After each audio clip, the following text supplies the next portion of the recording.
Hi guys, Robin here with WTI. Let's check out this lamp. I'm sure it'll have you over the moon.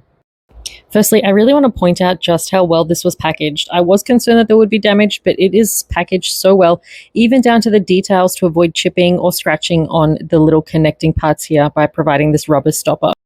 Super easy to put together, just requiring you to screw each rod together and then finally into the base.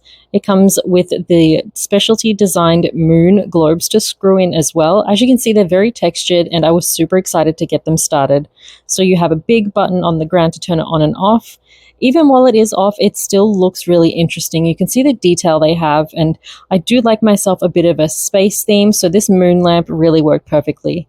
And look at that glow. I love the detail in this. Everything you see is what you would see on an actual image of the moon. So I think it's just something really good for space lovers or just people who want something different. My personal favorite is right here, this little crater. I just love the detail in that.